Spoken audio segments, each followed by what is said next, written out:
Hey everybody, what's up? Ted with No Nonsense News. Tuesday, October 20th, 2020. The definition of propaganda: information, especially of a biased or misleading nature, used to promote or publicize a particular political cause or point of view. There are 11 types of propaganda. I'm going to run through them real quickly before I get into the headlines. There's bandwagon propaganda, which is social groups and herd mentality. That's what it's aimed at. There's card stacking propaganda, which is basically what it sounds like. They're stacking the deck, omitting facts on purpose to mislead. There's plain folk propaganda, which is basically like having a commercial with a normal person so that normal people can relate to that person. There's testimonial propaganda. That's using superstars and big names to do the same thing because you know them and you trust them because they're big names. There's glittering generality, which is they up talk the good, down talk the bad. And there's name calling propaganda. That's obvious, right? You use words and phrases to create a negative opinion about another brand, opponent, competitor, whatever. There's transfer propaganda.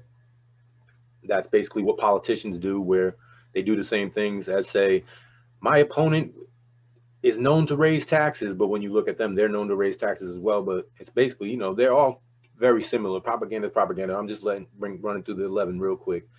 Ad nauseum propaganda, which is basically being brainwashed by advertising. So you go to the store and you've seen a commercial 100 times, and you see a name you've seen before and another product, and you'll get the one that you've seen before instead of the other product, even if the other product is superior, just because you know the name. So that's ad nauseum propaganda. Stereotyping propaganda, which is exactly what it sounds like. They're aiming at that stereotype with the propaganda. Appeal to prejudice propaganda. So obviously they exploit the desire of the audience. That's what that is. And an appeal to fear propaganda. It exploits the fears to convince them of their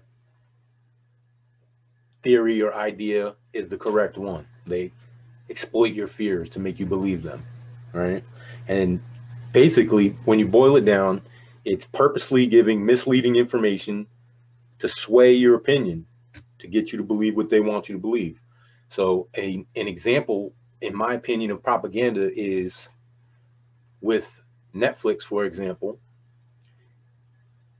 You would watch Netflix for a while and maybe come away with the opinion that 40 to 50% of the United States is homosexual, because every show you see on there has at least one or more. And I have no problem with homosexuality, that's whatever, but it's the agenda being pushed in my face that I don't like.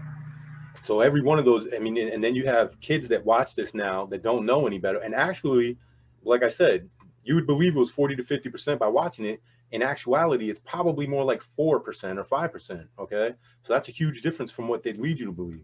So by pushing that propaganda, now you have kids that might not know any better.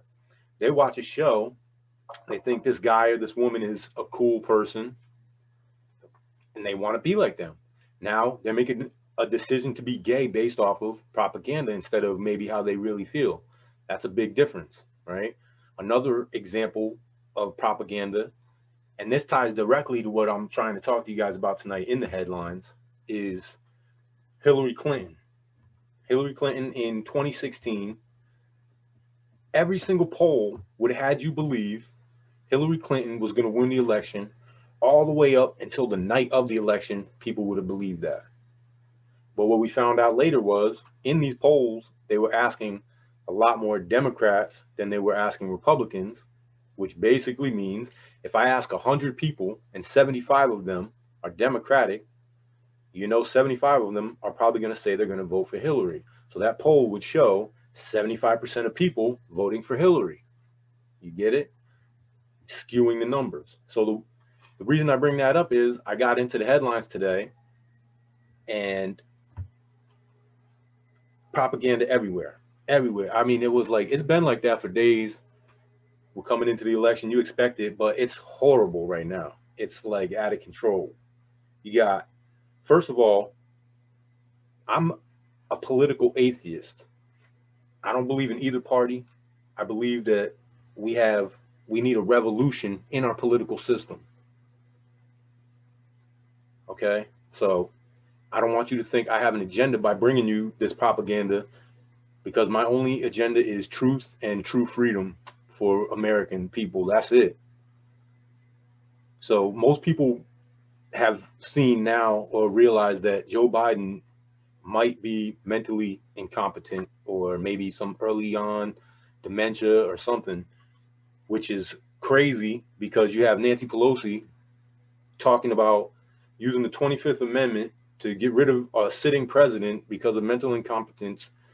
And yet the president, I mean, the candidate they're running to be president should probably be in a nursing home. But anyway, that's not what I'm talking about. I'm talking about the propaganda. And they expect you to believe, after that 2016 fiasco with the propaganda, and the polls say this and the polls say that, they expect you to believe that the propaganda they're propelling now. And they got everything. I'm about to read a bunch of them quickly to you. Joe Biden fends off the president's 2016 MAGA playbook, right? Basically, well, they're sided with Joe. 75% of United States Jews are voting for Biden in the presidential election. Okay, well, that 75%, that was funny. That was just a coincidence, I promise. Suburban women lead the charge versus Trump. This article also goes on to say that senior citizens are abandoning Trump. More propaganda, right? Cities brace for election day chaos. This article is directly aimed at the fear propaganda, because it basically is scaring people into believing that there's going to be armed militia gunmen at the polls, scaring people away from trying to vote the way they believe. But anyway, I hate to tell you folks, despite all the propaganda that you see, I believe, my opinion, Trump's probably going to win again, probably pretty big.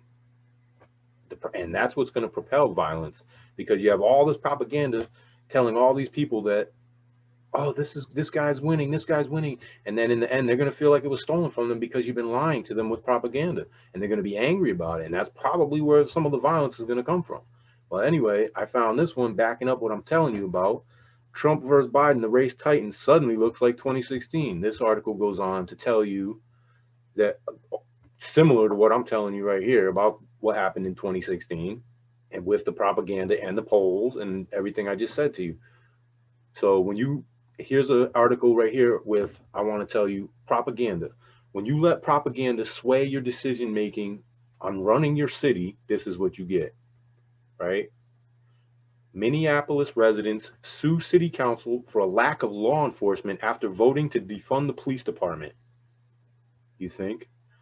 Residents of Minneapolis are suing the city council for a lack of police presence after leaders voted to defund the police earlier this year. I mean, come on, man. That seems like common sense, right? They're crying because there's not enough police in the neighborhoods patrolling. That's what they wanted to defund them for, remember? They're crying because the crime rate is going up. When you take away the police, what do you think is going to happen? That's common logic. Use your head, right? Easy to figure out. Which leads me to this. When you let propaganda sway your decision making, this is what you get. San Diego School District announces it will eliminate grading standards to combat racism. Now, just think about that for a second. What they're telling you is they're doing away with grades. They're not going to grade people anymore because it's racist. That's ridiculous. That's ridiculous. It used to be, if you were failing, you had to work at that to get better. Just like the whole, everybody gets a trophy for competing. That's nonsense. That's nonsense. If you lose, that gives you the motivation to be better. That gives you the hunger to be better. That's what you're taking away. This is nonsensical. And of course, it's California. What do I say all the time? Get out of California and Connecticut. So anyway, that's propaganda. And I got to end it with giving you a reason to prepare besides the nonsense going on with the election, which I'll probably harp on with you guys leading up to it, just to keep you in the mindset of being prepared for that particular event, just in case. But you have here, and everybody knows China's government is really, really secretive, but they're publicly coming out now and admitting that there's about to be a food shortage, and it's looking like it's going to be a very bad food shortage. And there's also a lot of articles of China buying up a lot of food from around the globe, really, even from here in the United States. But anyway, food shortages hit China. There's not enough fresh food to go around. Okay, now, just like everything in your house that comes from China, and that sickness that came from China, your food shortage is probably going to come from China.